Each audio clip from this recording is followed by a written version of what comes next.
Ngiphinde nginibingelele-ke namhlanje kwenye i-podcast eyi-part of ama-podcast esengiwenzile selokhu kusukela kula masonto adlule.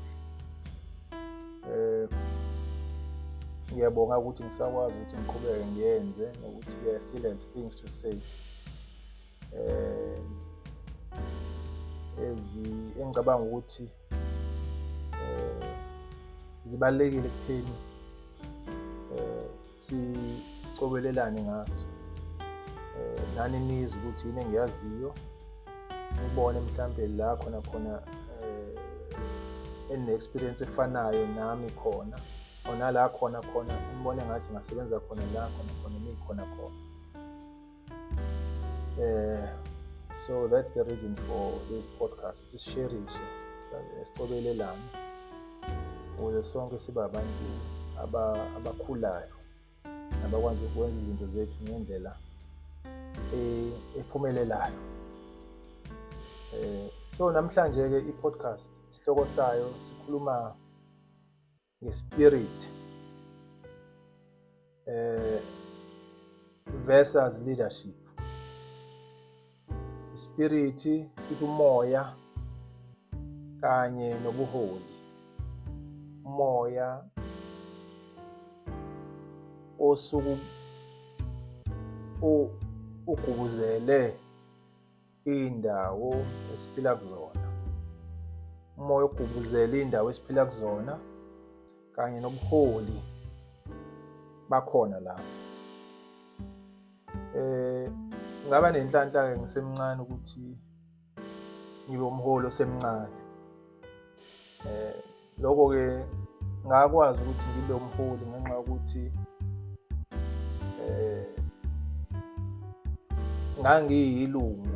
ilunga lenkonzo. Kwase kuthi-ke lapha enkonzweni ngase ngikhethwa-ke njalo ukuthi-ke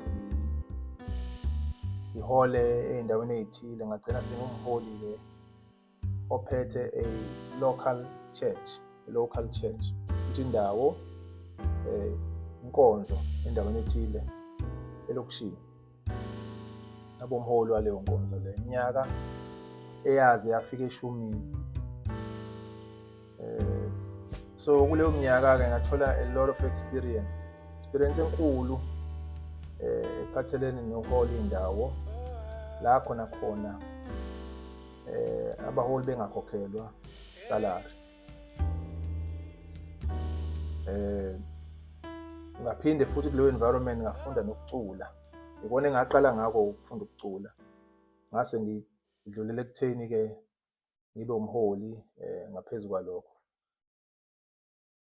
Mhlawumbe-ke angeke ngibuke ukuthi-ke manje-ke sizoqala ngani kule nto ngoba yazi i-topic yethu i-wide kakhulu and angifuni ukuthi sikhulume ngako konke ngoba kuningi kakhulu ngesiqede. Okunye sesingaku-eda nje kwamanye ama-podcast mhlambe in the future, or uma ngabe omunye wini request ukuthi-ke asikhulume nge-topic ethile, then sesingakwazi ukuyifaka leyo lokuzana. Leso sihloko leso sikhulumele phezu kwaso. Kodwa kwamanje ngihlukanisile-ke izinto-ke engifisa ukuqala ngako ukuthi nje ukuthi angithi sithe spirit versus leadership. So konke lokhu ngikhuluma phansi komculo ngoba i-podcast iphathelene nomculo. So konke ngikukhuluma lokhu phansi komculo, kodwa namhlanje sikhuluma ngespirit ne-leadership, right? Ama-examples omculo azolo-ke engena-ke ngoba-ke ikona abalulekile kakhulu kuyona le podcast le. Umculo-ke uyinto eyenzeka emphakathini. Noma ngabe umphakathi o-physical noma ophathekayo, noma umphakathi o-online, umphakathi eningahlangani ubuso nobuso nabo. Kakhulukazi kule zinsuku zanamhlanje izinto seziyakwazi ukwenzeka online, izinto ezazenzeka kuphela physically ngey'khathi lezi zakudala. So u-music-ke yinto yemiphakathi, ebhilonga emphakathini ethile noma into eyenzeka emphakathini. Ngamanye amazwi uma usemphakathini kusho ukuthi kukhona abantu abazokwenza njani? Ngaphambi nje kokuthi kube well, ya iqala ngabantu yonke into. Iqala ngokuthi kukhona ama-experiences esiwa-experience-ayo. Khona impilo esiyiphilayo sifunde kuyona leyo mpilo, iy'fundo ey'thile kuyona. Noma ngabe iy'fundo zokuthi bengibukela nje abantu benza into ethile bese lokho kwenza ukuthi ngifunde into ethile ngesikhathi ngibabuka. Nezinye nje iy'fundo-ke esiy'fundiswayo, ezinye i-formal, ezinye zi-informal. Ezinye ya sisho njalo ezinye zi-formal, ngamanye amazwi zifundisa ngokusemthethweni, ezinye siyazifunda nje ebantwini ngaphandle kokuthi kuze kube into ebekiwe emgomeni ukuthi ayifundwe. Siyafunda-ke njalo bese kuthi lokhu kufunda-ke esikufundayo bese kuba yikona-ke okuzothi-ke umbhalo weculo ofana nami ebese ebhala ngoba ebuka abantu ukuthi benze njani, benze njani. Abhale ukuthi mhlampe abhale nge-conflict, ukuxabana, yabona? Abhale ngesimo sokuxabana, abhale ngothando, abhale ngesidingo sokukhula mhlawumbe, abhale ngokuhlupheka. Uma esenkonzweni abhale ngoNkulunkulu, uyabona? Ngoba kukhulunywa ngaye uma usenkonzweni uNkulunkulu kakhulu. Abhale ngoNkulunkulu, yabona? Nazo zonke-ke iy'hloko ey'phathene nokukholwa.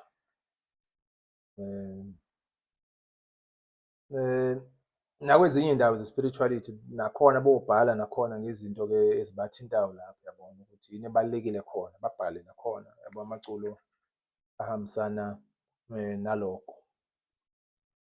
So yazi i-experience enginayo yomculo noma isuka ekhaya vele, right?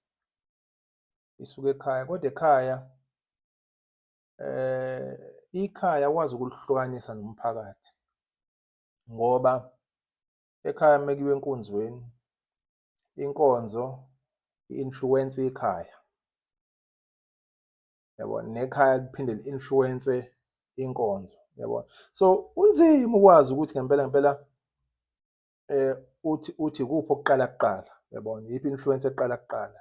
But ngiyakhumbula ukuthi ekhaya sasicula uma sihlangene mhlawumbe ama-gatherings athile la ebizwa khona. Kwesinye isikhathi umuntu wayethanda ukubiza ama-gatherings kakhulu kwakuwugogo-ke ngoba ugogo wayesaphila. Umndeni ekwazi ukuwuhlanganisa, umndeni omkhulu ophansi kwakhe ekwazi ukuwuhlanganisa, umkhulu wayesekade kashona, ekwazi ukuwuhlanganisa lowo mndeni. Athi uma ewuhlanganisa-ke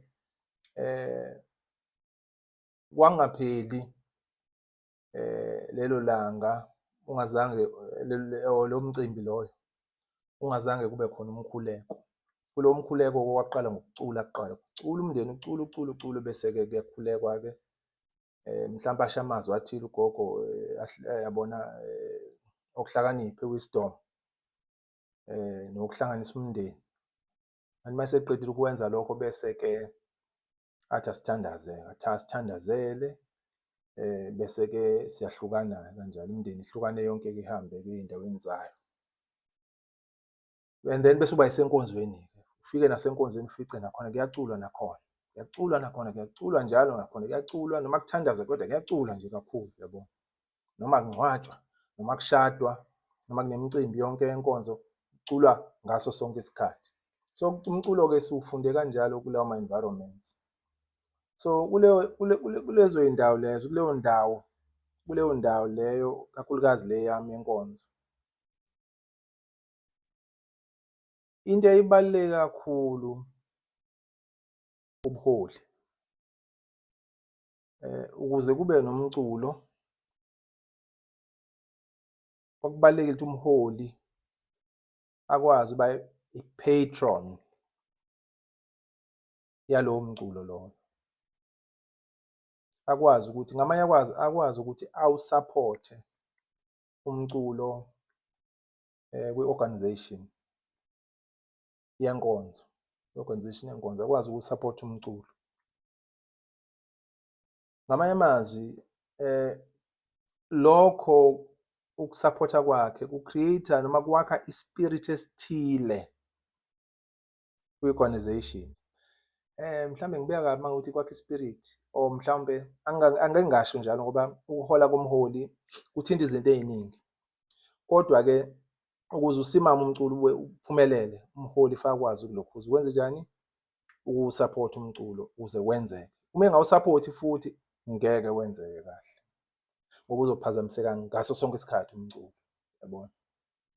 So isihloko sethu-ke sibalulekile la ukuthi yonke into siyiphine siyilinke kuthule lesihloko lesi sokuthi-ke i-spirit ne-leadership. Ngamanye amazwi sibalulekile ispirit esithile noma umoya othile ukuthi ube khona kwi-organization ukuze umculo ukwazi ukuthi ukhule kuleyo organization leyo. Kubalulekile ukuthi kube nespirit esithile esivumayo. Ngamanye amazwi ispirit sixhomekeke kakhulu ebuholini, umholi osuke ephethe. Uma egqugquzela umculo umculo uzowenza njani? Uzophumelela umculo. Uyabona-ke ngisakhula kwakunabaholi abafana ngizobathinta amagama abo esasikhula phansi kwabo, obaba uMajola nobaba uNgqulunga nabanye abaholi abaningi.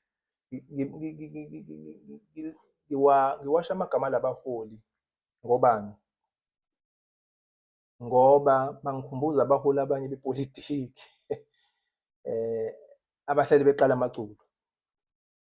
Labaholi bobabili babekwazi ukuthi manje baqale iculo nje phambili. Uma eya phambili eyokhuluma aqala iculo, yabona? Kube khona iculo aliqalayo. Bobabili babenjalo, yabona? And babegqugquzela umculo. Yabona mengicabanga nje ubaba uNgqulunga. Ubaba uNgqulunga wayewathanda amakhwaya, ekwazi ukuwabhidisa, ekwazi ukuwaculisa. Umculo ophuma kulawo makhwaya kuwumculo omnandi ayiwulokhuzana owawuphuma kwikwaya lakhe, omnandi umculo wakhe. Enye into eyi-experience yami ngayo ubaba uNgqulunga ukuthi wayenelokhuzana. Wafika ngelinye ilanga ephethe i-keyboard, angiyikhohlwa leyo keyboard nanamhlanje. I-keyboard yayimhlophe, yayi-cream, ye-Yamaha yakudala ngama-80s, yayi-cream white, yayino-cream, yayinama-tones awu-2 ka-cream. Wayefika ube ngathi kube u-cream, kwafika kube u-cream bese kuba ngathi into engathi beige, ya engathi enye ikhala engathi beige, enye ibe cream, kwakwama-colours awu-2 noma mhlawumbe kwaku-beige, ama-shades ka-beige angafani. Ngibuye ngidideke ukuthi what's the difference, but enalawo ma-shades awu-2 le Yamaha. Iyinhle leyo keyboard leyo. So wayengayidlali nayo kodwa umfowabo ngiyazi ngiyakhumbula ukuthi wayedlala yini lento kuthiwa yini lokhuzana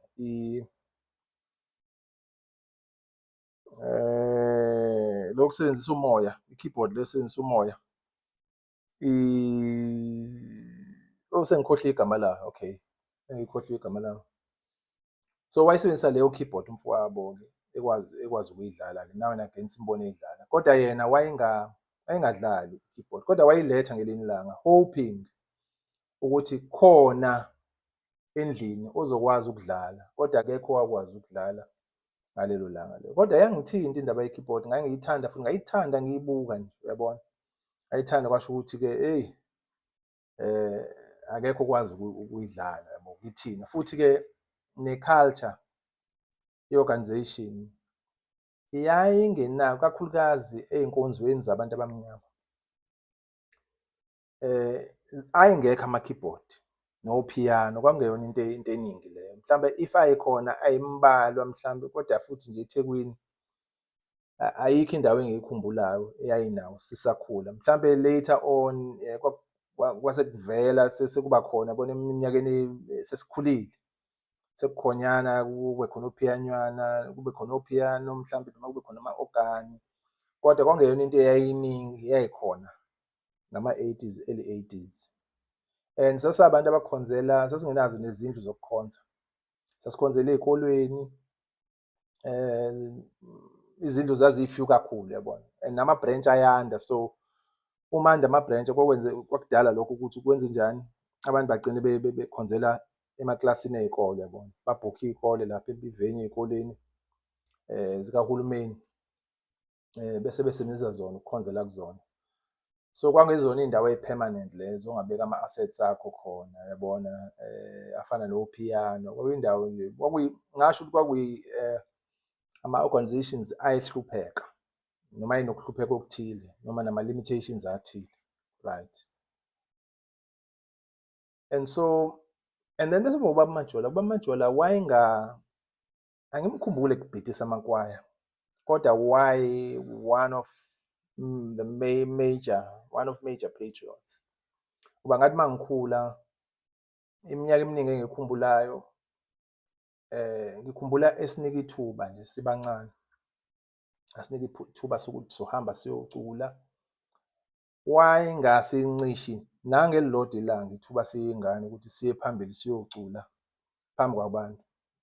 Noma sasikwazi ukucula noma sasingakwazi ukucula, wayesinikeza lelo thuba ukuthi uyibone ukuthi uyakwazi noma uyahluleka yini, uyabona, uyibone khona, uyidicayidele wena ukuthi eyi ezukhula, ubone ukuthi hhayi engathi akuyona into yami le, yabona, ujoyine ezinye izinto, uyabona, ukuyeke ukucula, kodwa into oyenza ezukhula le. But ekuqaleni zonke iy'ngane zaziba involved, zifunde ukucula zonke, yabona, zigcine yabo ezinye y'sale zikwazi ziqhubeke y'cule, ezinye ziyeke, yabona, kanjalo kanjalo. So lama-patrons ayibalulekile because enza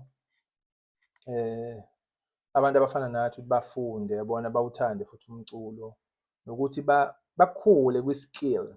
Although kwaku-rudimentary, yabona, kwakungesona i-skill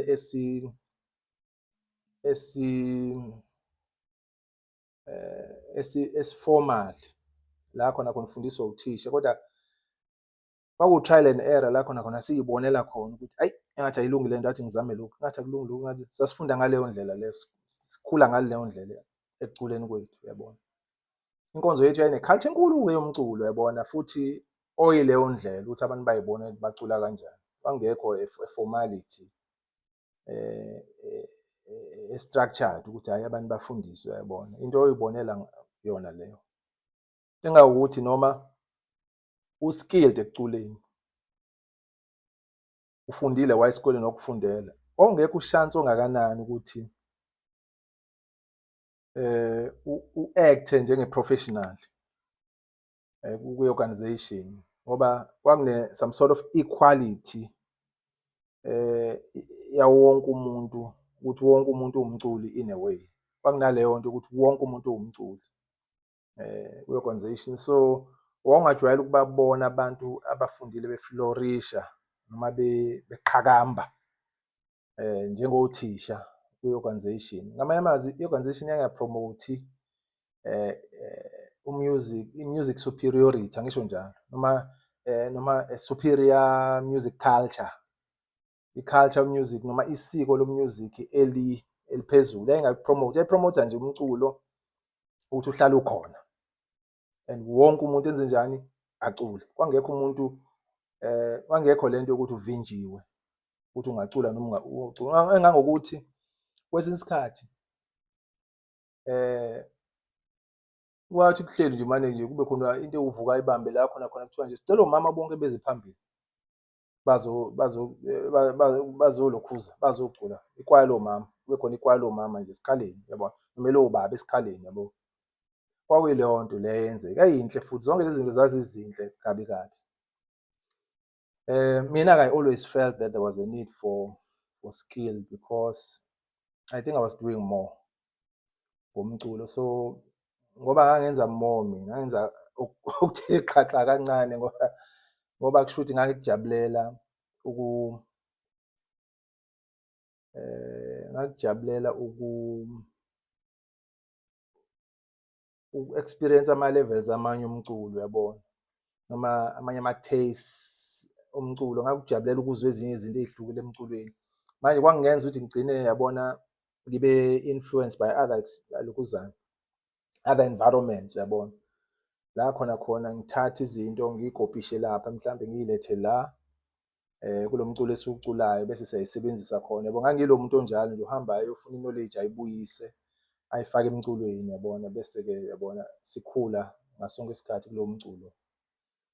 So yes, so kubalulekile ukuthi ube nabaholi abafana noBaba uNgqulunga noMajola who are patrons of lento enisuke niyenza kuleyo environment. In this case-ke umculo, abantu abawusaphothayo lowo mculo, abama-supporters omculo kwi-organization yenu enisuke nikuyona.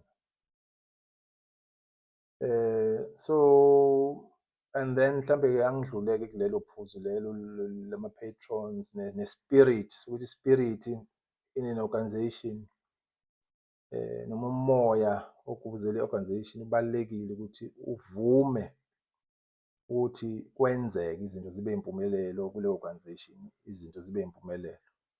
And umholi ubalulekile lapho ukuthi kube umholi ozokwazi ukuthi asapothe lezo zinto enizenzayo kuleyo organization yenu.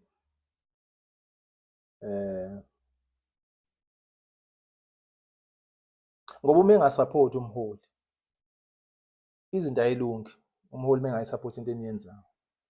So enye into ebalulekile ngama-organizations ukuthi ama-organizations ane-goal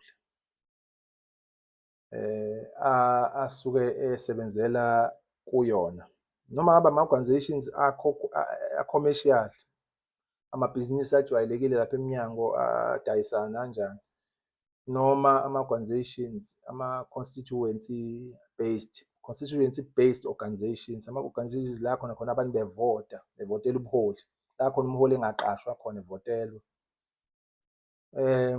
Kubalulekile-ke ukuthi-ke kube khona ama-goals enibheke kuwona noma enisebenzela towards, izinto enisebenzela kuzona, ukuthi thina la kule organization sifuna ukuthi for example sifuna ukuthi umphakathi wethu esiphila phakathi kwawo ube nje. Mhlambe sifuna ukuthi kwehle ubugebengu, mhlambe sifisa ukuthi kwehle, sengikhuluma nje kwi-environment yenkonzo, kwehle ubugebengu, kwehle ubumpofu nendlala, kwehle ukusetshenziswa kwey'dakamizwa. Ngamanye amazwi uma niyi-organization ebheke lezi zinto, zonke izinto zenu zizosebenza towards that yabo, nokwazi ukuthi nisebenzele kulowo mgomo lowo. And uma nisebenzela kulowo mgomo lo enisebenzela phezu kwawo, kubalulekile ukuthi umholi a-understand-e ukuthi i-organization iney'phiwo ey'ningi, inabantu abaneziphiwo eziningi. Uma ziningi ley'phiwo, umholi kubalulekile ukuthi akwazi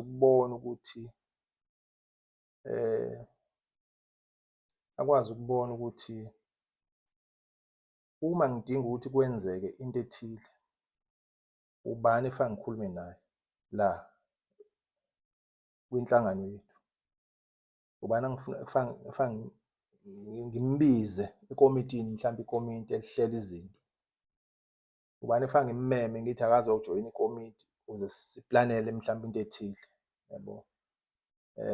Uma kuwumculo azi ukuthi hhayi yabona emculweni mengithinta usibanibani, ngathinta usibanibani, izinto zizophumelela uyabo leyo nto. Uma kuwukukhuluma, abantu abakwazi ukukhuluma, o-MC, abantu abakwazi ukushumayela uma kuthi-ke niyashumayela kuleyo nkonzo leyo, azi ukuthi umholi wenu ukuthi-ke hhayi-ke for ey'ntweni ey'fana nokukhuluma osibanibani abakwazi ukukhuluma yabona, bakwazi ukukhuluma i-language yale nhlangano yethu, yabona, bazi ukukhuluma kahle isizwakale, yabona, ba-understand-a yonke into futhi ngesikumele thina kule nhlangano, yabona.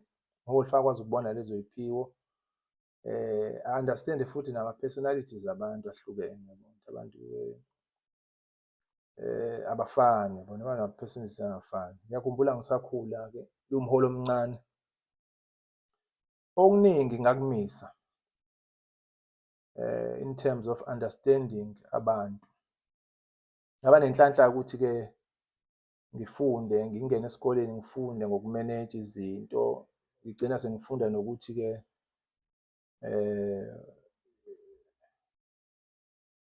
inhlangano nenhlangano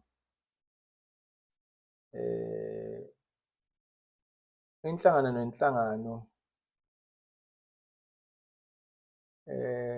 i-behavior kanjani, ngisho njalo, yenza kanjani izinto zayo, ithintwa yini, inyakaziswa yini, yabona, nokuthi isebenza kanjani, yabo, isebenza kanjani inhlangano nenhlangano. Kwangithatha-ke iminyaka ngakufunda sengikhulakhulile-ke lokho, yabona. Sengiqhathanisa nami sengibuka ukuthi from experience, bese ngibuka i-theory, bese ngithi okay, naku lo, oh no, lento le yenzeka yile, yabona. Sengikwazi ukubona ukuthi lokhu ilokhu, yabona. Sengikwazi ukubona ukuthi izinto y'dalwa yini ukuthi zenze ngendlela ethile. So into ebalulekile kuba ama-personalities abantu ukuthi-ke uma unohlobo oluthile lomuntu, mhlawumbe umuntu example onjani,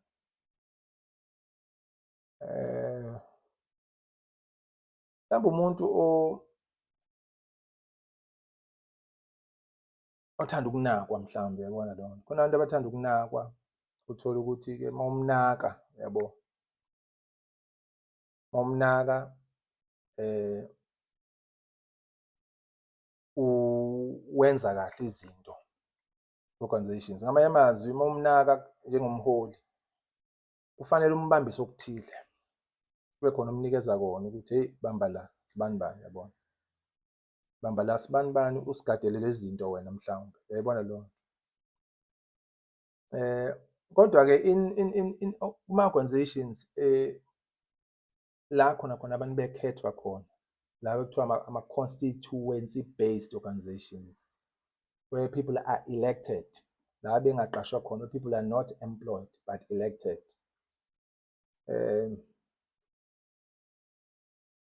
Ama-committees akhona noma ama-boards akhona are the ones that have power to elect people to committees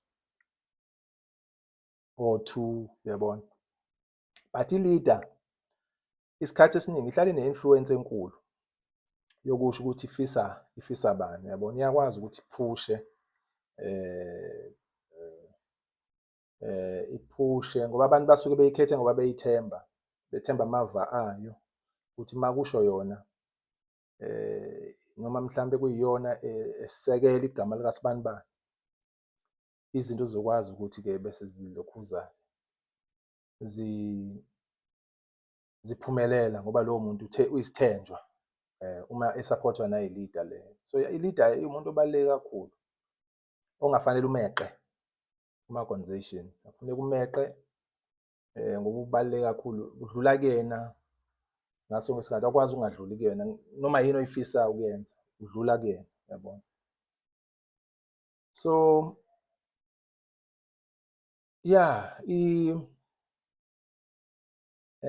kubalulekile ukuthi u-leader awazi ama-personalities abantu, yabona. Nakhona umuntu onjalo udinga ukuthi anikezwe izinto ukuze ngokwesinye isikhathi uthole ukuthi umuntu uma ungamnikeza izinto, yabona, uba agitated, angakhululeki kahle, yabona, ngoba uyilo muntu ofuna ukuba busy. Abantu abafani, abanye bayakuthanda ukusebenza babe busy, kube khona abahlale beyabona ngoba banikeza i-value lo, yabona.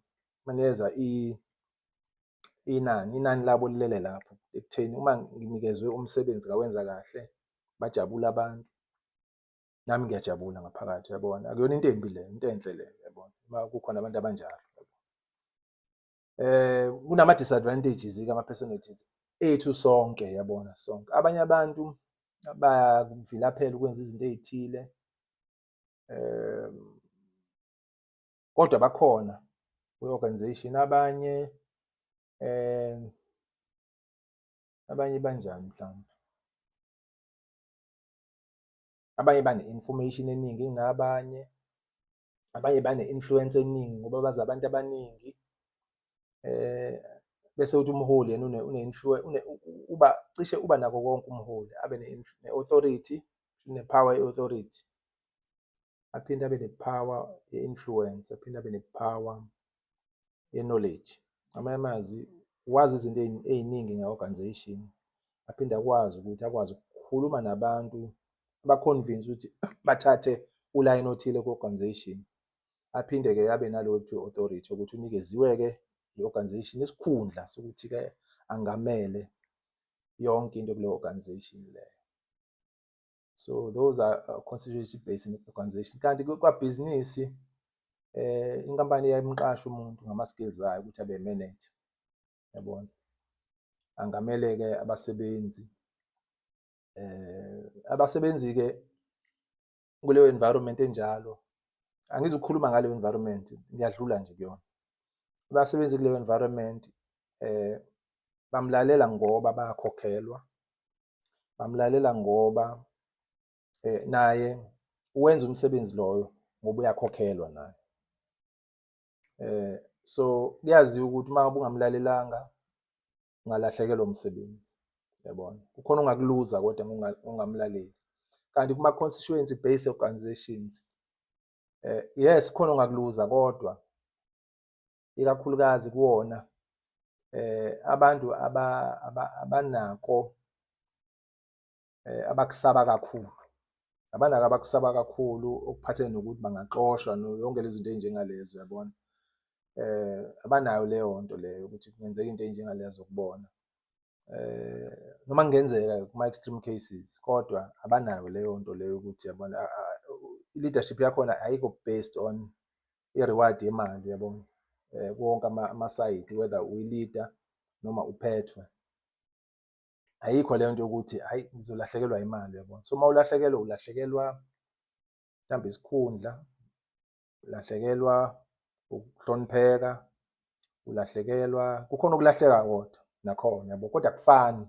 Ngenye into engizama ukuyisho, akufani, lama-environments awafani, awafani. So far wa-understand njengomholi wonke ukuthi eyi kule iziphi izinto ezibalulekile kule organization enje, kule iziphi izinto ey'balulekile. Kanti ikhona imali futhi nakhona kuma-constituency based environment, yabona. Kuyenza ukuthi abanye abantu babone ngathi imali i-gain ye-position ukuthi uma sengingene kule position ngizoba seduze kwemali, yabona. Okuyinto engeke siyi-support-e leyo noma siyiqhakambise ukuthi kufanele ngabe umholi kwi-constituency based environment ubuka imali, yabona. Into yaka-commercial leyo yokuthi, yabona, kuleli bhizinisi njengoba ngingene kule nkampani ngifuna ukuthi ngenze imali eningi, uyabona, yabo. Noma nasey'nkampanini vele kufanele phela wenze umsebenzi omuhle, kodwa kukhona ukuthi uzosebenzela iy'ngane zakho, yabona, uzokwenza imali engcono ukuze zikwazi ukuthi, yabona, ziphile kahle ngoba nezinto ziyanyuka nama-price azo, amanani azo ahlale enyuka njalo, right. So that's one part ebalulekile. Experience yami ngama-leaders ne-spirit abesi-create kwe-environment eyayi-support music.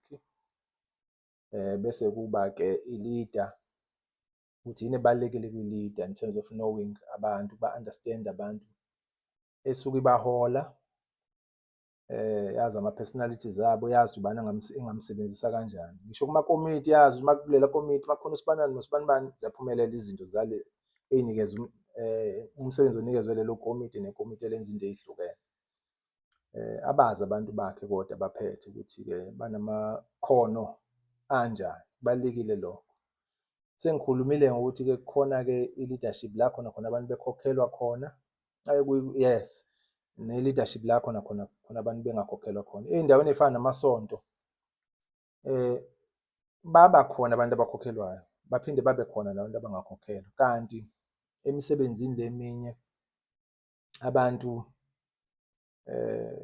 e-commercial noma yamabhizinisi, abantu bayakhokhelwa lapho. Bese kuba elinye isayidi engilikhohlwayo kwipolitiki, abantu abasebenzela ipolitiki nakhona kukhona abavolontiyayo, bese kuba khona-ke nabantu-ke abakhokhelwayo nakhona.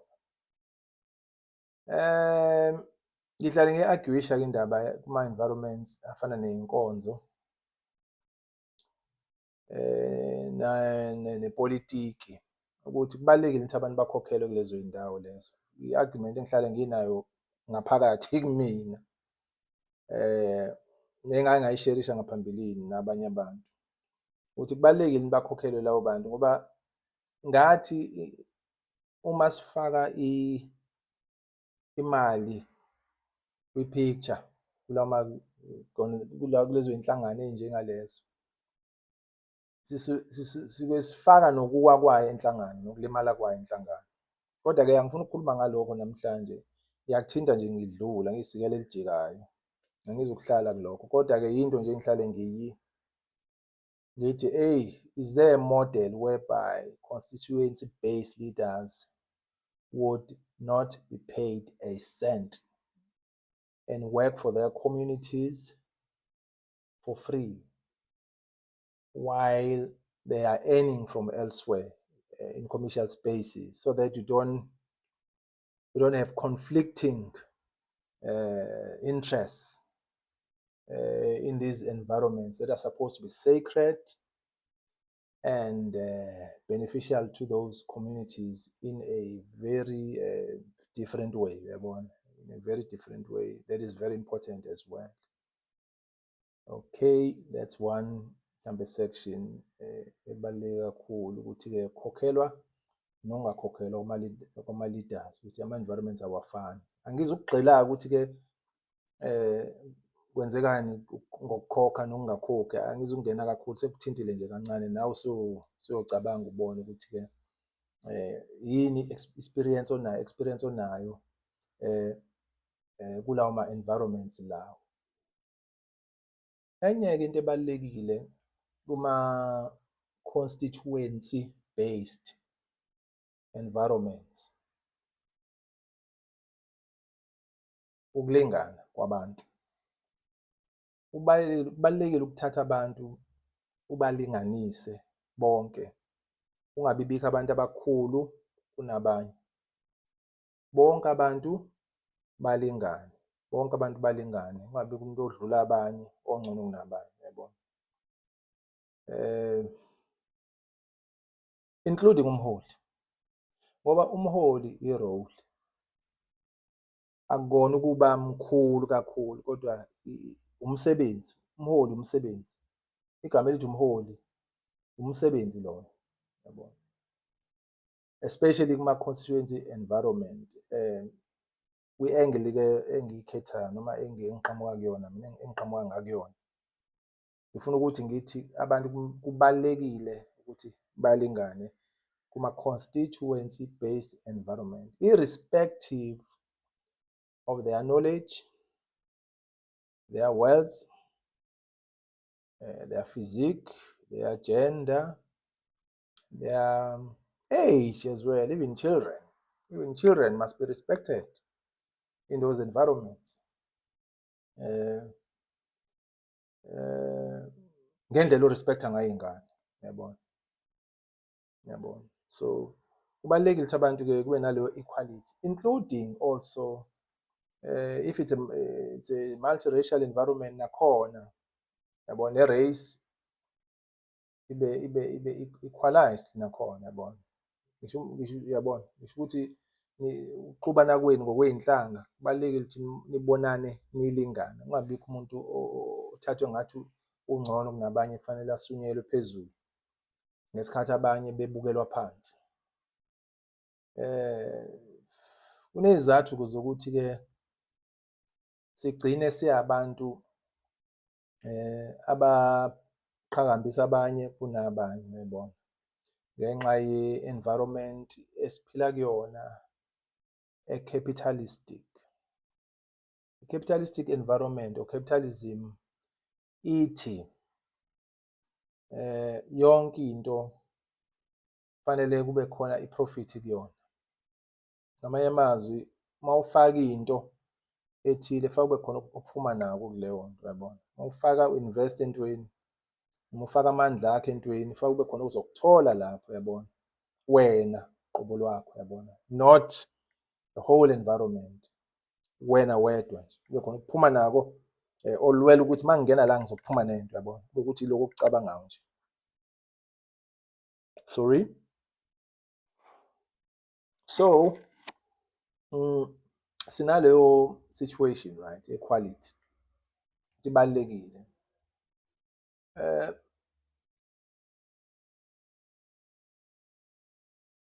Ngesikhathi ngisawumholi omncane,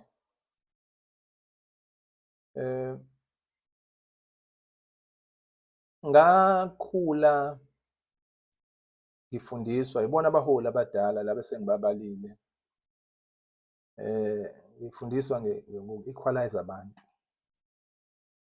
So leyo culture leyo ngiyithatha kubona, yabona, leyo tradition yokuthi abantu bayalingana ngiyithatha kubona.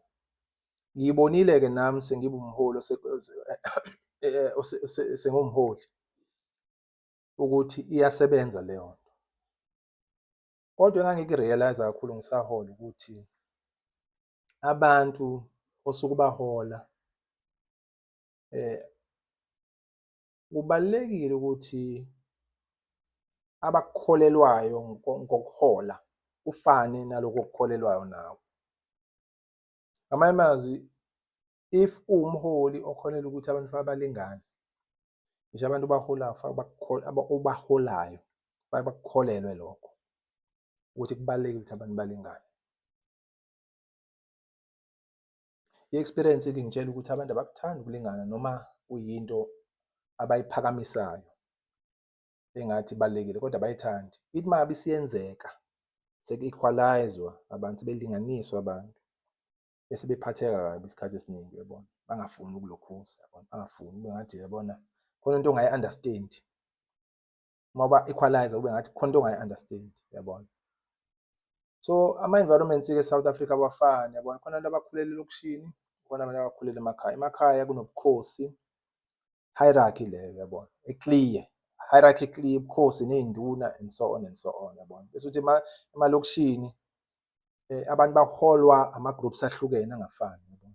Nasemakhaya kukhona phela ukuthi noma bephethwe inkosi basazoya ey'nkonzweni, uyabona, yabo. Kodwa inkosi iletha a different kind of spirit and culture in that environment, uyabona. Iletha okunye okuhlukile, yabona. Iletha this hierarchical structure kuma-communities. Kanti kulokhuzane emalokishini kuba ngathi kune-leeway, a certain level e-freedom la khona abantu bengayiboni i-hierarchy i-visible kubona, yabona. Especially la behlala khona ayibi bikho i-hierarchy, yabona. Niyazi ukuthi likhona, well, sisakhula-ke thina sasathi likhona ikhansela nje somewhere, uyabona, kodwa inkosi ayikho, yabona. Azikho iy'nduna, ayikho inkosi, yabona. Uma kukhona ukuphathwa okhona uzoku-experience enkonzweni noma eklabhini noma ebholeni noma emdansweni, uma uthi uyadansa uzoku-experience lapho ukuphathwa kuy'ndaweni oy'hambayo ezinye ezamaqembu nazo, uyabona. Kodwa angeke uze uku-experience emphakathini eniphila kuwona ukuthi nangu umuntu oniphethe la kulo mphakathi, yabona. Ikhansela lalingayena umuntu onjalo, yabona, o-enforcer, yabona, i-obedience kuyena, yabo. So ngamanye amazwi-ke i-environment oyiholayo njengomholi kungenzeka ukuthi ube environment la khona abantu abangaphansi kwakho be-understand into ey'hlukile ngobuholi nangokuholwa ukuthi fast uholwe kanjani, yabona. Uzothi uyabalinganisa kule sitayela lesi engisithandayo mina sokulinganisa abantu. Uthi uyabalinganisa bese uthola ukuthi uhlangana ne-brick wall, yabona. Ushayisa odongeni ngoba abaku-understand ukuthi yini lo ozama ukuyenza, yabona, ngoba mina ngimkhulu nje. Athi uma eyibuka umuntu athi ngimkhulu nje mina, yini lo ozama ukuyenza, uzama ukungilinganisa nosibani bani, yabona, yabo. Sengenze example nje, yabona. So iyona nkinga-ke ekhona ukuthi-ke kunzima, yabona, uba-equalize abantu. Kunzima kakhulu ukuba-equalize abantu aba-understand ukuthi ayikho leyo nto leyo. There's hierarchy based on into ey'ningi. Kwesinye isikhathi abanye abantu uthola ukuthi umuntu uyamhola enkonzweni mhlawumbe udokotela esibhedlela, kodwa enkonzweni yenu akayena mhlawumbe akayena u-head, yabona, enkonzweni yenu. Noma kuleyo constituency based environment akayena i-head, uphathwa umuntu ongaphansi ngokwemfundo kuyena. Uthola ukuthi kuzoba nzima ngoba manje ujwayele ukuthi atshele abantu emsebenzini, yabona, abaneza ama-orders, yabona, athi sibani bani enza lokhu, asibani enza lokhu, and abamphenduli, yabona, kuleyo environment ngoba i-environment ebucayi la khona udokotela omkhulu yena okhipha i-order mhlambe uma kwenziwe operation noma ini, yabona, uyena olalelwayo ngoba, yabona, nawe uya-understand ukuthi leyo environment enjani, yabona. Kusuke kubalulekile ukuthi ulalele yena othenjwayo, uyena owaziyo lowo msebenzi. Nasey'nkampanini ey'thile, yabona, uma kuthi unjiniyela othile, kubalulekile ukuthi umlalele, yabona, ngoba uyena owaziyo lowo msebenzi, yabona. So bese lawo ma-characters noma lawo ma-figures or lawo ma-professionals abe part of i-organization yakho, bese kuthi kuleyo organization ukuthi uthole ukuthi kunzima ukuthi bafuna ukuthoba ngegama lesiZulu. Angikusho kabi futhi lokho, ngikusho nje ukuthi kunzima and ngiyabazwela ngenxa ye-nature iy'ndawo asuke bevela kuzona, yabona, ngoba umuntu ophathayo ngaba nombani angaphatha i-organization kwi-constituency based environment, abantu bangakhetha nombani, yabona. ENingizimu Afrika kuyoba khona isikhathi la khona siphethe u-president esimazi kakhulu, Baba uZuma, la khona abanye babethi uBaba uZuma akafundile, yabona, abanye bemthandela lokho ukuthi noma engafundile kodwa ukwazile ukuthi ayifundise, yabona, ngezinto ey'balulekile emhlabeni, yabona, bese ekwazi ukuhola, yabona. So ngamanye amazwi ezinye izinto ey'balulekile to consider ekuholeni abantu, yabona. So mina ngikubone engathi uku-equalize abantu is very important, but abantu fanele bakuvume lokho, baku-understande lokho, yabona, ukuthi uma uba-equalizer nisuke nizoba nokuthula into eningakaze niyibone. La khona kungekho umuntu ozizwa emncane kunomunye noma ezazi ukuthi akazi lutho kuloya, yabona, kodwa angayiboni ngaphansi kwakhe, yabona, ayibone umuntu naye ohloniphekile kuleyo environment leyo, yabona. Ngoba asikho isidingo sokwe-exerta as a leader kwi-environment la khona uhleli nabantu abangalingani nawe ngolwazi, ngoba into ekuvezayo nje ukuthi khona okwaziyo ukuthi uma unikwa ithuba lokuthi ukhulume bese kuyacaca ukuthi khona izinto ozazi kangcono kunabanye abantu, ngoba kungenzeka ukuthi uyazazi izinto kodwa awunaso isikhathi sokukhulisa i-organization, noma ungaba nolwazi ongakanani uma ungenalo uthando nesikhathi sokukhulisa i-organization ngeke iphumelele leyo organization, yabona. Ufika niswenkile nje la nizikhulu kuleyo organization eniholayo kodwa ningayikhulisi ngoba ninaso isikhathi sayo, nijabulela nje ukuthi-ke wonke umuntu uyanisukumela, uyaniphakamela, kodwa ingayindawo leyo nto, yabona. So kubalulekile i-passion, leadership, u-leader abe ne-passion, yabona,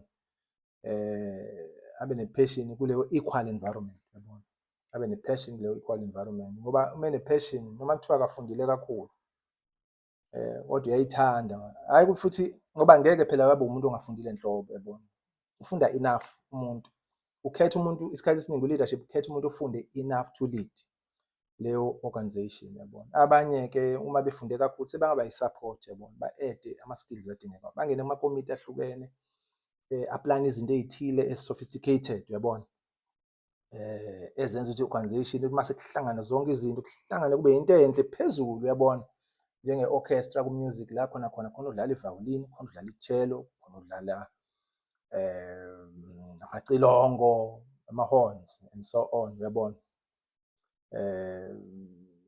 Nabadlala khona udlala upiyano, yabona, bonke labantu laba bahlukene, amakhono angafani, kodwa uma usubahlanganisa kukhona lokhu kuthiwa u-conductor, ukwazi ukuthi-ke aba-understand-e bonke, nophethe into ebabona bonke, iphepha elibabona bonke, la khona umuntu ohleli phansi. Uyabona nje ku-music ngoba sikhuluma ngo-music as well.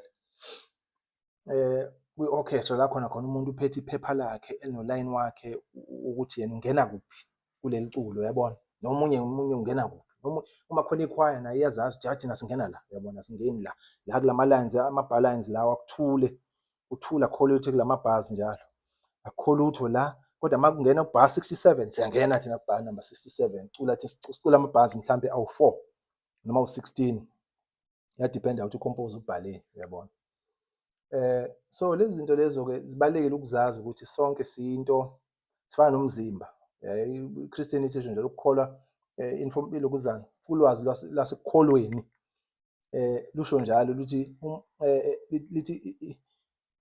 lithini konje? Lithi inkonzo umzimba kaKristu, isho njalo. Ngamanye amazwi wonke lamalukhuzana ama-limbs asemzimbeni asebenzelana ukuthi abe njani?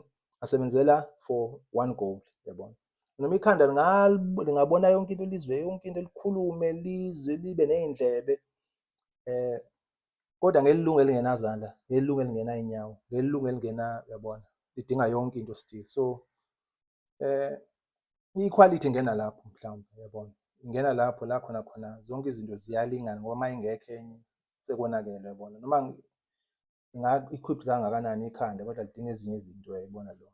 Nalo futhi linezintana ey'ncane futhi nakulona usangalihlukanisa ucaze into ears, into mouth, into ukuthi uma ungekho umlomo kwenzekani, uma ngekho ikhala kwenzekani, uyabona?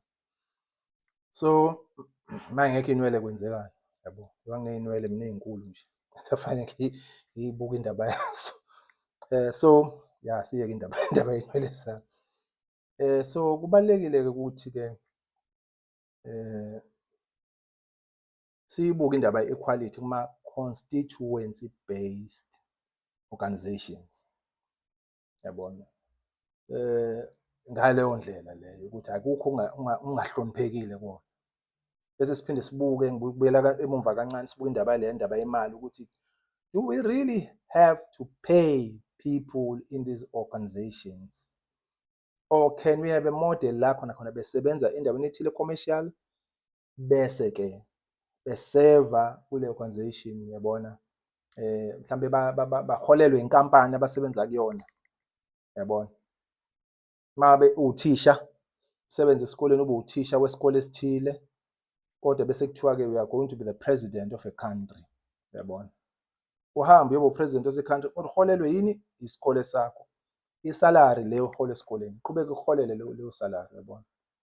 Bese unikezwa mhlampe imoto-ke yokuhamba-ke nalaba abakugadayo-ke kuze kuphele leyo term yakho, uyabona? Kodwa uhole leya salary, uyabona? Uhole leya salary, uhlale futhi emzini wakhe lo ohlala kuwona, uyabona? Iyadiphenda-ke mhlampe-ke sesingayicabanga leyo nto ukuthi ingenzeka kanjani ukuthi ingabi, yabona? Ingabi ingozi ngoba phela-ke uma uwumholi omkhulu usuke ugadwe namanye ama-countries, uyabona? So kusuke kunengozi phakathi, yabona? Kubalulekile ukuyibuka ukuthi how can we de-incentivize or how do we remove incentive yemali in constituency based environments? Ikhipha kanjani imali ukuze lawo ma-organizations akwazi ukuphumelela kalula? Kungabi into enkulu imali kodwa kuba amakhono abantu abaluleke kakhulu, hhayi imali. Into-ke abantu abaningi abakwazi ukujula ngomcabango abangayicabanga leyo, siyabanikeza nje into abafanele bahlale homework akufanele bayenze, bahlale beyicabanga ukuthi ku-possible kangakanani ukuthi kwenzeke lokho. Ngoba siney'nkinga ey'ningi njengemphakathi ey'dinga ukusolva, and leyo nto leyo isisikhombisile ukuthi iyinkinga enkulu kakhulu, indaba yemali. Okay, angeke ngidlule kule simo se-equality ukuthi kubalulekile ukulingana-ke. Ngibe nenhlanhla-ke mina ukuthi ngikutheste kuma-environments engiwanikeziwe imiphakathi engiphile kuyona, la ethi khona imiphakathi eyibamba la, sibambele lokhu enkonzweni, bese ngiyakuthesta ukulingana, uyabona? Ngibalinganise abantu.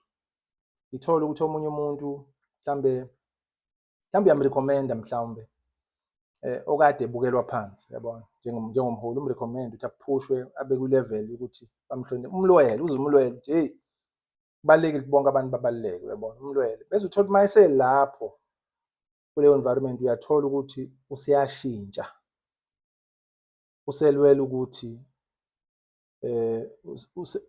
ngathini, uselwela i-superiority, yabona, useyibona esefikile la kade kufanele ngabe ufika khona kwi-level yokuba ngcono.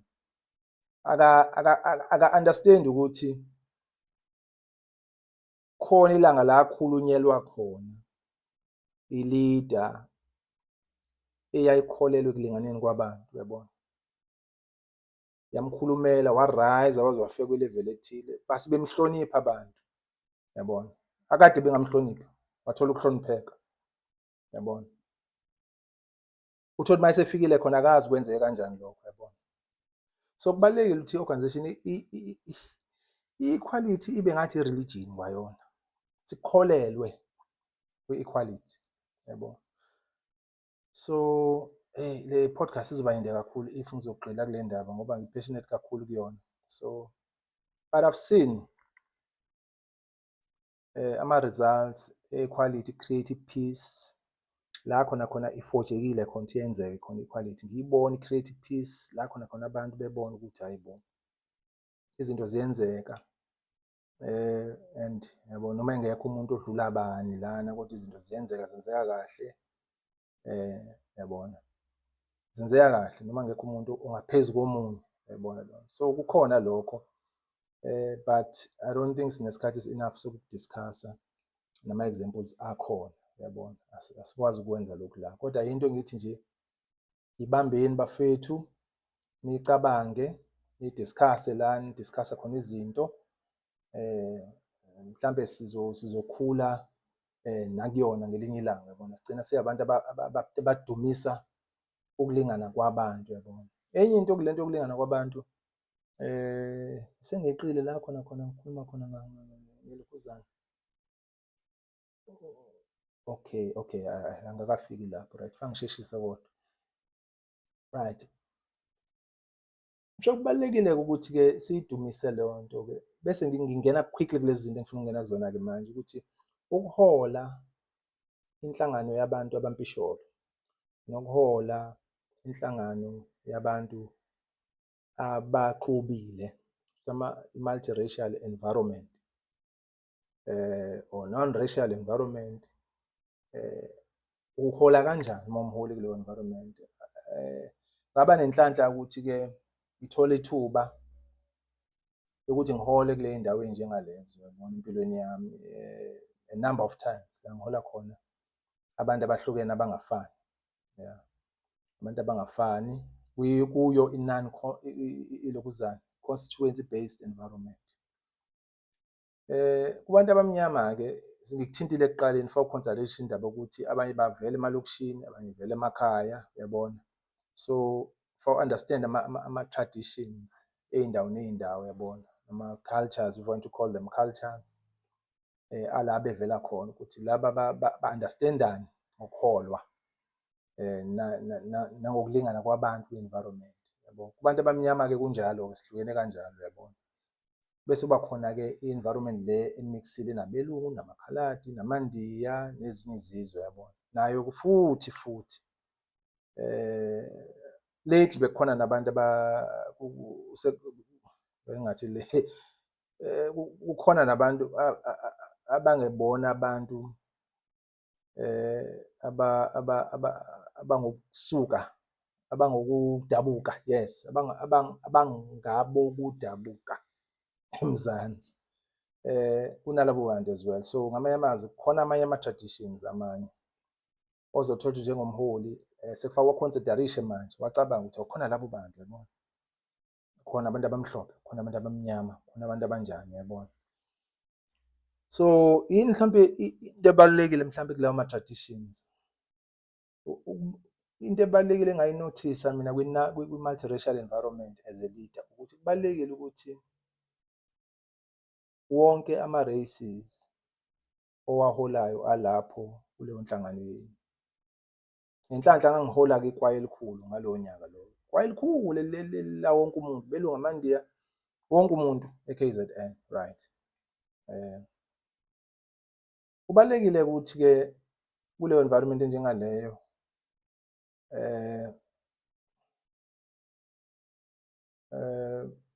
njengomholi u-understand-e ukuthi not necessarily to understand, kubalulekile ukuthi abantu baholayo bakuthembe. Kubalulekile ukuthi abantu obaholayo bakuthembe, bakuthembe. Abantu abamnyama obaholayo lapho kuleyo multiracial group bakuthembe. Abantu abamhlophe bakuthembe. Abantu abamaNdiya bakuthembe. Ngamanye amazwi faka uku-understand ukuthi yini into abayihloniphayo lapha, yini abayihloniphayo nalaba, yini abayihloniphayo nalaba.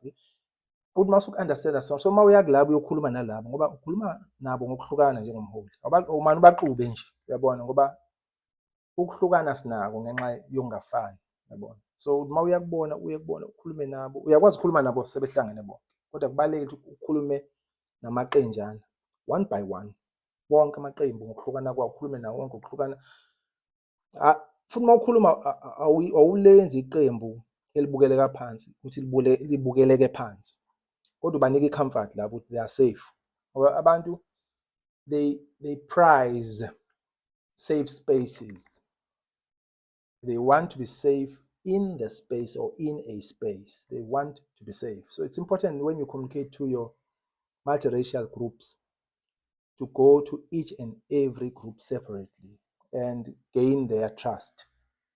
Once you gain their trust, then when the bigger group is combined, then you will see unity. They will know that they are trusting you.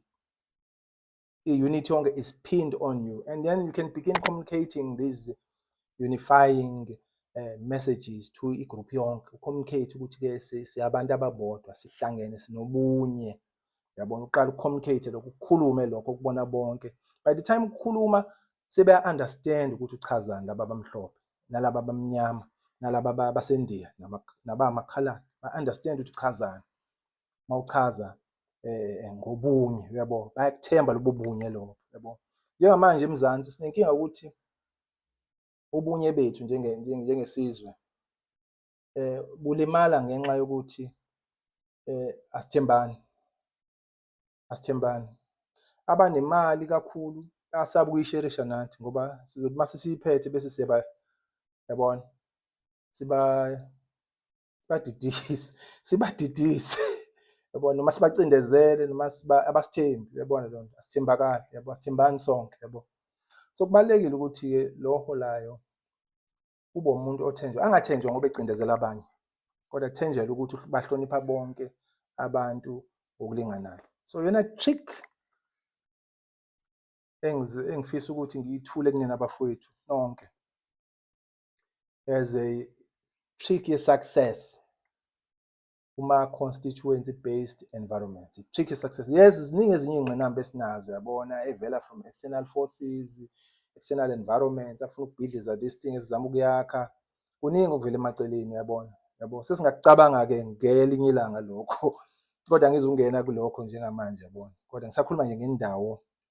Khona into eyayishiwo ka-economist ethiwa et ceteris paribus when all things equal, angithi et ceteris paribus all things equal. Ngizama ukuthi zonke izinto ezinye zinganiphazamisi. Sibuka nje le ndawo encane, zingekho izinto ey'ngenayo, yabona, ukuphazamisa. Sibuka i-pure into ingeke inga-affectwa yilutho evela ngaphandle, yabona. Ngizama ukukhuluma nge-organization enjalo, zingekho iy'ngqinamba ey'vela ngaphandle ukuthi uma ihamba ngale ndlela kade ngikhuluma ngayo, equality, yabona, nokuhlonipha abantu, bahloniphe abantu as a leader, bese uyaba-unite, yabona, bakuthembe, therefore leyo environment izophumelela, yabona. Then sesingakhuluma-ke kwamanye ama-podcast ukuthi how do you deal with external pressures, how do you deal with external forces that are compressing and stretching the organization, yabona. Singenza kanjani ukuthi-ke si-defend i-organization from lezo zinto ey'njengalezo. Okay, yathi ngiqhubeke-ke. So yes, sesidlulile kule black environment, i-multicultural environment. Suitable leadership style, iyiphi style ase-leadership kuyisona esilungele i-environment constituency based. Shuthi ngamanye amazwi i-environment la khona abantu bekhethwa khona, bekhethelwe ey'khundleni. La khona usebenza izinto nge-constitution, umthethosisekelo. Ya nalo igama eli-right, ya. Igama eli-right lithi-ke iy'nhlangano ey'sebenza ngomthethosisekelo. Yes, engikhuluma ngaso, uyabona. Kubalulekile ukuthi-ke ngoba kuyo yonke lento sikhuluma nge-spirit, ukuthi i-spirit se-organization silele kulezi zinto lezi, kwi-equality, silele kwi-understanding yabantu of this equality, silele kwi-leader ukuthi understand-a kangakanani abantu, yabona, ibahlonipha kangakanani, ukuthi ba-unite-a kanjani abantu, yabona. Ilele nakuthina obani abakhokhelwayo, obani abangakhokhelwa. Ey'nkonzweni kuyenzeka ukuthi bengisebe sengishilo vele khona abamavolontiya, khona abakhokhelwayo. Lokhu kuletha another stress ukuthi laba abakhokhelwayo bazoba kanjani, i-character yabo izoba njani, eyalaba abangakhokhelwa izoba njani, uyayibona leyo nto. Nakwipolitiki ngokunjalo, abakhokhelwayo i-character yabo izoba njani, abangakhokhelwa izoba njani, uyabona. Kubalulekile lezo zinto lezo ukuthi how do you deal with those things, or how do we take out the money component from constituency based environment, noma iy'nhlangano ey'sebenza ngomthetho sisekelo la khona abantu bekhethwa khona. Okay, right, angidluleke kulena-ke i-leadership style. Maningi-ke ama-leadership style ekade sasifundiswa wona ukuthi khona lesi, khona lesi, khona lesi, khona lesi, khona lesi, khona lesi. Ngikhumbula khona sifundiswa ngokuthi-ke isikhathi sika-1994 eSouth Africa sasidinga umholi one-charisma.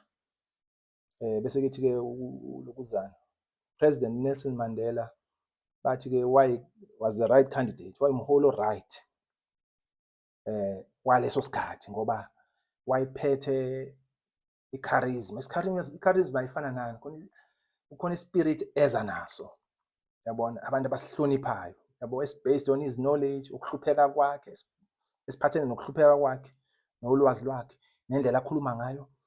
Kodwa amandla athile lawo anawo, yabona, amenza ukuthi kube ngathi ucisha uNkulunkulu, yabona, noma unamandla ngathi wanikezwe uNkulunkulu othile, uyabona. Yona i-charisma le, yabona, kube namandla, kube ngathi unama-powers, yabona, anga-understand-eki ukuthi uwathatha, kodwa abonakalayo ukuthi unawo lawo mandla, uyabona. Abantu abakwazi njengobaba uZuma naye unawo leyo nto leyo, uyabona, i-charisma ukuthi uma umbuka uchazeke, uyabona, noma umhloniphele into ethile, uyabona, bese uyamlandela ngendlela ethile uma ukuthi uyabona-ke, yabona. So abaholi abafani-ke, yabona, kubuye kubukwe into ey'njengalezo ukuthi isikhathi nesikhathi sidinga umholi onjani. Isikhathi kudingeka umholi one-charisma, kwesinye isikhathi akadingeki umholi one-charisma. Sekudingeka umholi mhlampe-ke o-detailed, yabona, o-particular, yabona, onaka ama-details, yabona. Umuntu okwazi ukucubungula izinto, yabona, akhulise i-organization, akhulise i-economy uma uthi ngidila ne-economy lapho, yabona, akhulise iy'mali zenu. Umholi othile lo akuyena umholi ofana noMandela no. eSouth Africa kwangena umholi ofana noMbeki. Wayengenalo leli dumela elikhulu elifana nelika President Mandela, leli spirit lesayinaso, yabona. Wayengenayo leyo nto, kodwa waba umholi wayekwazi ukuthi-ke understand izinto zokukhula kwezwe, ey'malini, kanjalo kanjalo, yabona. So kuyenzeka ukuthi-ke kube kanjalo. I'm not giving you ama-examples abantu ukuthi yabona niwasebenzise elsewhere, no.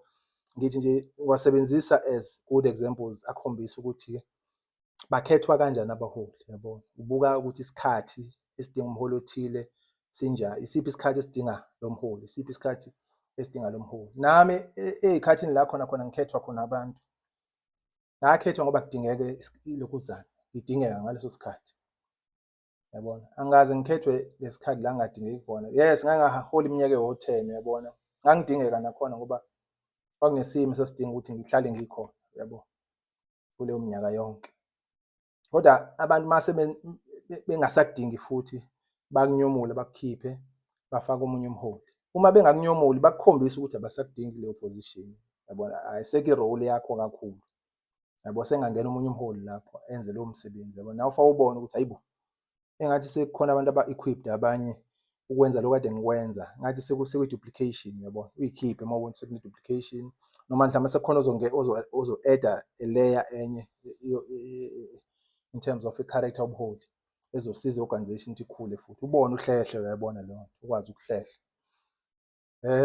Kulawo manje kubalulekile-ke kuma-constituency based environment ukuthi ukwazi ukuhlehla njengomholi, uyabona, ubone isikhathi sakho mase sikuphelela. Yikho i-money component is an issue ekufanele sihlale sidiscuss-e bantu bakithi ukuthi senze njani ukuthi siyisuse ingabe saba khona mhlawumbe abantu beze nje ngamakhona abo ngaphandle kokuthi bafuna ukugeyina anything. Umuntu asebenze la esebenzisa khona bese uyabona, asilethele ulwazi ebuholini nje kuphela, yabo. So okay, sengiyithintile-ke indaba i-leadership style-ke bengisakhuluma nje ngama-characteristics e-leadership adingekayo, kodwa i-leadership style khona-ke ama-leaders awafani-ke, uyabona, angizukukhuluma ngawo wonke, kodwa engifuna ukuyiqhakambisa i-leader le ekuthiwa khona i-servant leader. I-servant leader umholi oyinceku yabantu, oholwa abantu, uyabahola kodwa uholwa yibona, uyayibona leyo nto. Ngamanye amazwi wenza okushiwo abantu, ulalela abantu bese i-constituency based environment idinga lokho ukuthi-ke ulalela abantu ukuthi bathini bese uholwa ibona, uthi ubahola kodwa bebe bekuhola futhi nawe, uyabona. Ngamanye amazwi uyalingana nabo abantu kuleyo environment. Akhona-ke amanye ama-leadership styles amanye-ke akhona-ke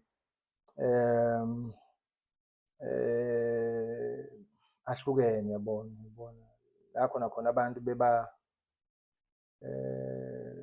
phansi bangalingani nomholi, uyayibona.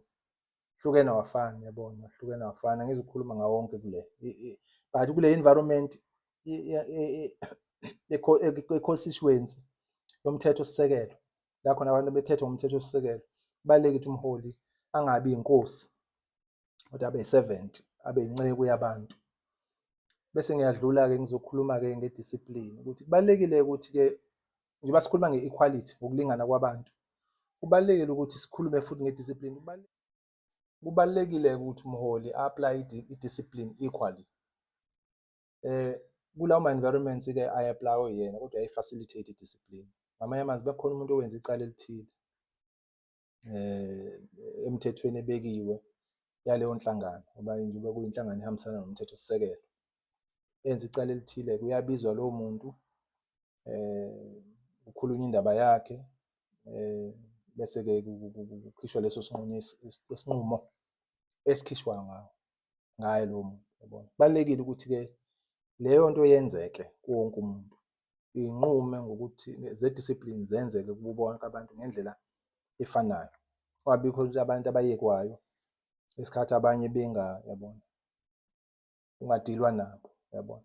Bonke abantu fanele kudilwe nabo equally, irrespective of what people think, irrespective of what they think, ngoba leyo nto yenza ukuthi kungabi bikho umuntu ozokwenza into e-wrong bese egxeka ukuthi usibanibani wayekelwa, yayibona leyo nto, wayekelwa usibanibani bese enza into e-wrong ngoba ethi kwayeka ubani, uyabona. Ngoba abanye ngoba usibanibani bayenza le nto nami ngiyayenza, yabo, nami ngiyenzile, so what, yabo. Anginalo icala ngoba ikade yenzeka le nto, isize yaba isiko kwi-organisation, yabona, into engalungile engafanele yenzeke, yabo. So kubalulekile ukuthi i-discipline i-effectwe noma i-apply-we equally kubo bonke abantu ukuze abantu bahlale bekhuzana, yabona, bahlale bekhuzana noma ngathini, bekwazi ukukhuzana, yes, bahlale bekwazi ukukhuzana ngoba uma ningikhuzile namhlanje nami ngizonikhuza kusasa, uyayibona. Uma ningikhuzile ngizonikhuza kusasa, kodwa uma ningangikhuzi nizama ukuthi nenzela ukuthi nginganikhuzi kusasa. Uma ningangikhuzi nenzela ukuthi nginganikhuzi kusasa, okuyi-recipe ye-disaster leyo, i-recipe ye-disaster leyo, uyabona, ukuthi kube khona umuntu ongakhuziwe ngoba abantu bengafuni ukwakha lelo siko lokukhuzwa, yabo. Kubalulekile-ke also ukwazi umlando umphakathi la i-organization yakho isebenzela khona, ukuze ukwazi ukuthi ungaba relevant kanjani as a leader or noma i-organization ingaba relevant kanjani kulowo mphakathi ekuwona. Ngamanye amazwi ingaba negalelo elinjani kulowo mphakathi uma yazi umlando wayo. Kubalulekile ukuthi ikwazi lokho, ikwazi umlando wayo nomlando womphakathi ophila phakathi kwawo. Kube kuhle-ke i-leader-ke enisuke niyikhethile kube i-leader esuke imkantshubomvu kuleyo ndawo enihlala kuyona, ngoba izokwazi ukuthi uma icabanga ezinye efaka zenzeke bese ibuka nemuva ukuthi nisukaphi, bese nihola kahle kwikusasa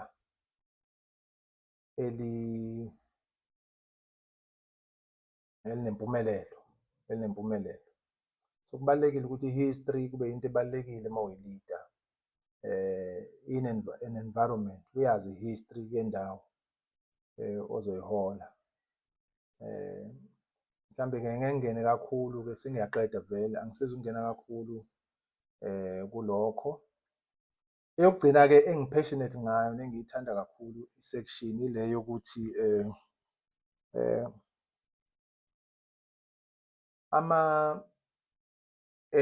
nezokwazi ukuthi ithinte u-music kakhulukazi, umculo kakhulukazi. Enye into ebalulekile i-development yey'ngane emphakathini esiphila kuyona.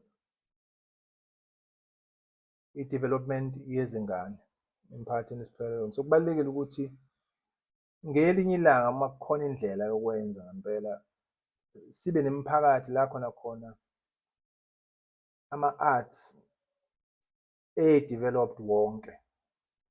Uma kuthi khona abadlala ama-sports athile bakwazi ukuthi bakwenze lokho. Noma ngabe sikwenza through iy'kole lokho zemiphakathi nemiphakathi, nemiculo, nemidanso, nazo zonke izinto ezenziwa ka-art, nedrama yenzeke iy'ngane zisencane zikwazi ukwenza zisencane iy'ngane ukuze zikwazi ukuthi zivikelwe ey'ntweni ezingay'limaza. Zikwazi futhi ukuthi zikwazi ukuthi zi-protect-e iy'ngqondo zazo. Ngikhumbula ngisemncane mina uyazi uma ngibuka umculo wangivikela ey'ntweni ey'ningi ngoba isikhathi esiningi sami was occupied by umculo. So ngagcina ngivikeleke ey'ntweni eziningi ngoba ngangihlale nginalama-goals ukuthi eyi into efanele ngiyenze manje, siyenzani manje, siya kuphi next week, siyocula kuphi, sizokwenza ini, mangaka amaculo efana siwenze, uyabona sasihlale sinama-goals, yabona ama-groups esasiwaculela ngaleso sikhathi. So we're always busy sinalento that we're looking forward to ngaso sikhathi. Kubalulekile ukuthi iy'ngane-ke zinikezwe leyo nto, i-community ne-community ibe nama-centers ama-safe spaces, not just centers abe-safe and equalizing zonke iy'ngane. Zonke iy'ngane y'lingane, kungabikho ey'ngcono kunezinye, ziphinde futhi zivikeleke zonke, yabona. Zivikeleke zonke zikwazi ukuthi zikhule zi-healthy ngokomqondo ne-spirit sazo futhi. Zikwazi ukuthi zibe skilled zisencane, zikwazi ukuthola i-confidence zisencane, zikwazi ukufunda ubuholi njengoba nathi sabufunda sisebancane. Zikwazi ukufunda zisencane. By the time sithi sidinga abaholi abazohola izwe nama-organization ahlukene kube ukuthi sesiney'ngane ezi-skilled ebuholini qobo lwabo, yabo. Not necessarily all detailed skills of organizations, mhlawumbe inkampani not those kinds of details yabo ey'dinga imfundo i-academic, but ukuhola qobo lwabo ukuthi uma uhola iziphi izinto ezizokudinga njengomholi noma iziphi izinto ezophumelelisa leyo organization okuyona. Umculo ubhilonga-ke in this environment now, yabona. Udinga ukuthi ukhule kwi-environment evumayo, ene-spirit esivumayo ukuthi usimame, ngoba uma abantu bengawuthandi kuleyo environment noma khona abantu abalwa nawo ngeke uze uphumelele, yabona. Uzophumelela uma kukhona abawugqugquzelayo nabawuthandayo, yabona. Ezinye izinto engangibuka kuma-communities zethu sisebancane engibona ngathi zayibalulekile, ezinye iy'ngane I think zayilimala mina ngoba I don't think wonke ama-skills ay-inculcate-wa noma ayigqugquzelwa. So kwakukhona ayethandwa ukudlula amanye, uyabona lo. So uthotha ezinye seziyasala ey'thanda into ey'thile ey'ngekho kule community eningi, izinto ey'ngekho kule community yenu seziyasala uma y'thanda izinto ezingekho ey'ngabaliwe la kule community, bese ziyasala iy'ngane ngoba le nto ayibaliwe la kulo mphakathi, uyabona. So kubalulekile ukuthi umphakathi ukwazi ukuthi uyikhave zonke izinto ey'thandwa iy'ngane uma ungakwazi, ukuze zonke zibe covered, kungabikho ingane esalayo ngaphandle bese zizokwazi zonke ukuthi zikhule zibe abaholi aba-right bakusasa. Hhayi-ke iyaphela-ke enye i-podcast. Sengicela ukuthi-ke ni-subscribe siyohlangana kwelandelayo.